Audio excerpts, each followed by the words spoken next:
पापांकुशा एकादशी व्रत कथा। धर्मराज युधिष्ठिर कहने लगे कि हे भगवान, अश्विन शुक्ल एकादशी का क्या नाम है? अब आप कृपा करके इसकी विधि तथा फल कहिए। भगवान श्री कृष्ण कहने लगे कि हे युधिष्ठिर, पापों का नाश करने वाली इस एकादशी का नाम पापांकुशा एकादशी है। हे राजन, इस दिन मनुष्य को विधि पूर्वक भगवान पद्मनाभ की पूजा करनी चाहिए। यह एकादशी मनुष्य को मनवांछित फल देकर स्वर्ग को प्राप्त कराने वाली है। मनुष्य को बहुत दिनों तक कठोर तपस्या से जो फल मिलता है, वे फल भगवान गरुड़ ध्वज को नमस्कार करने से प्राप्त हो जाता है। जो मनुष्य ज्ञानवश अनेक पाप करते हैं परंतु हरि को नमस्कार करते हैं, वे नरक में नहीं जाते।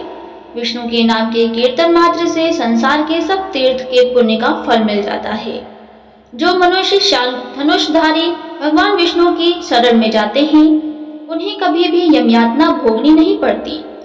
जो मनुष्य वैष्णव होकर शिव की और शैव होकर विष्णु की निंदा करते हैं, वे अवश्य नरकवासी होते हैं। शास्त्रों, वाजपेयी और यज्ञ में यज्ञों से जो फल प्राप्त होता है, वे एकादशी के व्रत के 16वें भाग के बराबर भी नहीं होता है। संसार में एकादशी के बराबर कोई पुण्य नहीं, इसके बराबर पवित्र तीनों लोकों में कुछ भी नहीं है। इस एकादशी के बराबर कोई व्रत नहीं है। जब तक मनुष्य पद्म नाम की एकादशी का व्रत नहीं करते हैं, तब तक उनकी देह में पाप वास करते रहते हैं। हे राजन, यह एकादशी स्वर्ग, मोक्ष, आरोग्यता, सुंदर स्त्री तथा अन्न और धन देने वाली है। एकादशी के व्रत के बराबर गंगा, गया, काशी, कुरुक्षेत्र और पुष्कर भी पुण्यवान नहीं है। हरिवासर एवं एकादशी का व्रत करने और जागरण करने से सहज ही में मनुष्य विष्णु पद को प्राप्त होता है। हे युधिष्ठिर, इस व्रत के करने वाले 10 पीढ़ी मातृपक्ष, 10 पीढ़ी पितृपक्ष, 10 पीढ़ी स्त्री पक्ष तथा 10 पीढ़ी मित्र पक्ष का उद्धार कर देते हैं। वे दिव्य देह धारण कर चतुर्भुज रूप हो पीताम्बर पहने और हाथ में माला लेकर गरुड़ पर चढ़कर विष्णु लोक को जाते हैं। हे नपोत्तम, बाल्यावस्था, युवावस्था और वृद्धावस्था में इस व्रत को करने से पापी मनुष्य भी दुर्गति को प्राप्त न होकर सद्गति को प्राप्त होता है। अश्विन मास की शुक्ल पक्ष की इस पापांकुशा एकादशी का व्रत जो मनुष्य करते हैं, वे अंत समय में हरिलोक को प्राप्त होते हैं तथा समस्त पापों से मुक्त हो जाते हैं। सोना, तिल, भूमि, गौ, अन्न, जल, छत्री एवं ज्योति दान करने से मनुष्य यमराज को नहीं देखता। जो मनुष्य किसी प्रकार के पुण्य कर्म किए बिना जीवन में के दिन व्यतीत करता है, वह लोहार की भट्टी की तरह सांस लेता हुआ निर्जीव के समान ही है। निर्धन मनुष्य को भी अपनी शक्ति के अनुसार दान करना चाहिए तथा धनवानों को सरोवर, बाग, मकान आदि बनवाकर दान करना चाहिए। ऐसे मनुष्य को यम का द्वार नहीं देखना पड़ता तथा संसार में दीर्घायु होकर धनान्वित, पुनीत और रोग रहित रहते हैं। भगवान श्री कृष्ण ने कहा, हे राजन, जो आपने मुझसे पूछा वह सब मैंने आपको बतलाया। अब आपकी और क्या सुनने की इच्छा है? इति शुभम। पापांकुशा एकादशी का महत्व।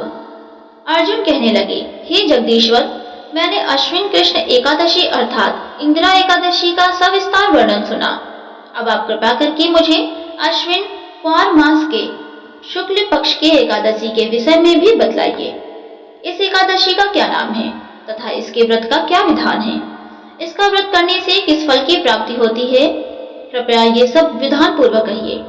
भगवान श्री कृष्ण ने कहा, हे कुंती नंदन, अश्विन माह की शुक्ल पक्ष की एकादशी का नाम पापांकुशा एकादशी है।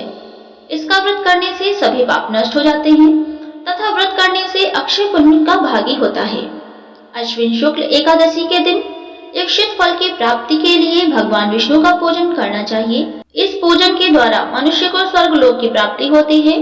हे अर्जुन, जो मनुष्य कठिन तपस्याओं के द्वारा फल की प्राप्ति करते हैं, वे फल इस एकादशी के दिन क्षीर सागर में शेषनाग पर शयन करने वाले भगवान विष्णु को नमस्कार कर देने से मिल जाता है और मनुष्य को यम के दुख नहीं भोगने पड़ते हैं। मनुष्य को पापों से बचने के दृढ़ संकल्प करना चाहिए। भगवान विष्णु का ध्यान स्मरण किसी भी रूप में सुखदायक और पापनाशक है, परंतु पापांकुशा एकादशी के दिन प्रभु का स्मरण कीर्तन सभी क्लेशों व पापों का शमन कर देता है। दोस्तों, वीडियो अच्छी लगी हो तो वीडियो को लाइक करें, चैनल को सब्सक्राइब जरूर करें। धन्यवाद।